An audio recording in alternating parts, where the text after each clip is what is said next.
Kole, you're fresh off a homecoming loss, but you have another opportunity this week. What's the feeling in the locker room? Obviously, you guys are seeking that sixth win to get bowl eligibility, but how's everyone feeling about this week? Honestly, I feel like we feel the same as we feel every other game. Maybe a little more, coming off a win, coming off a loss. I feel like we just have to flush what just happened, and we're coming back like it's just another game, whether we lost or won. Flushing what happened, how do you guys reestablish this high-scoring offense that we saw the first half of the season? Really to me, it's just limiting turnovers and focusing on the things we need to focus on because, you really can't win a game with 4 turnovers or however many we had. So, I feel like just establishing that confidence and doing the little thing, focus on the little things that we're supposed to do, and it'll come. Building chemistry with the quarterback obviously takes time. It seems like you built it up pretty quick with TJ Finley after he got here so late. What goes into that? How often do you guys practice with each other, like individual stuff outside of practice? What goes into that relationship building chemistry? To be honest, every day, going through practice, trying to get as many catches and anything, and even like during the summer when he first got here, it was meeting up on Saturdays or just doing little stuff like that to get catches in whenever you can. Kole, this offense was tearing up that Troy defense pretty good. Just y'all couldn't punch it in the end zone. How do y'all turn that success and moving the ball downfield into getting the ball in the end zone? Honestly, just limiting those little mistakes that we're making because coming in on Saturday and watching film, you see like we could have punched the ball in the end zone. It's just maybe a mistake here or a turnover here. So focusing on those things throughout the week and limiting those turnovers and those mistakes, we'll be able to capitalize. Looking at this Georgia Southern defense, just what is it going to take, as you were saying, to being able to not only move the ball downfield, but being able to punch it in the end zone? Really just focusing on the game plan that the coaches give us each and every week. We work really hard, and so basically taking advantage of just the things that the defense does and just finishing. There's so many incarnate word players. I think it's nine incarnate word players, yourself included.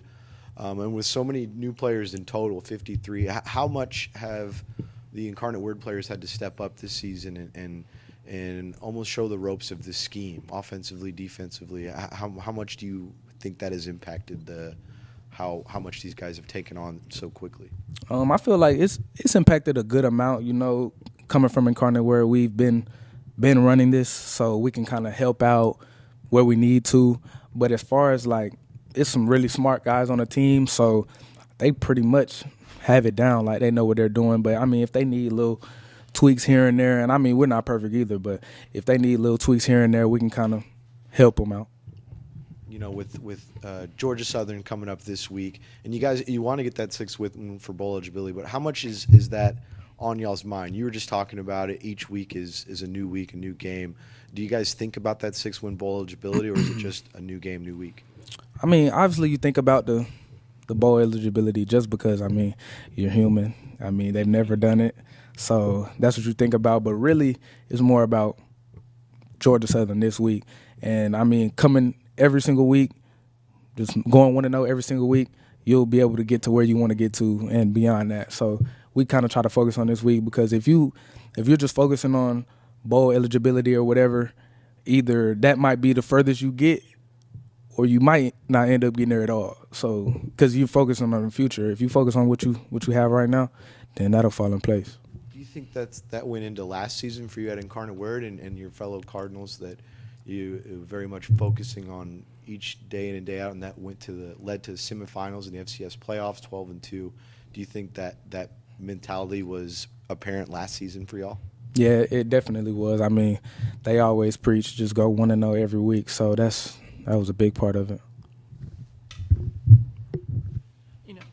At Incarnate Word, y'all had y'all share of tough losses, especially that game against Southeastern. Does this loss against Troy kind of feel similar to that one, as like it was just against basically top of the division, trying to establish like supremacy, just didn't fall in y'all's way? Does it feel similar to that, or? Yeah, a little bit. It's always a disappointment whenever stuff like that happens. But at the end of the day, it is what it is, and we just have to keep moving on. I mean, you can't dwell on the past because it's gonna just it's like a domino effect to me personally. So I mean, it happened. We didn't take advantage of it, so now let's take advantage of this week. You know, kind of similarly, as you're saying, y'all rebounded after that CLA loss, and y'all became co-conference champions. How does this team kind of do something very similar into just rebounding after Detroit loss and kind of finish the season off strong? Honestly, I feel like, just go 1-0 every week and kind of, how can I put this? Really just focusing on it week by week. Like, that's really the thing that's sticking out to me. What's your favorite candy? Favorite candy? Probably Airhead Extremes. Okay, you got a costume this year, or is it too focused on football? Too focused on football. Halloween on the Tuesday. We got to get up early in the morning. I'm not really worried about Halloween right now.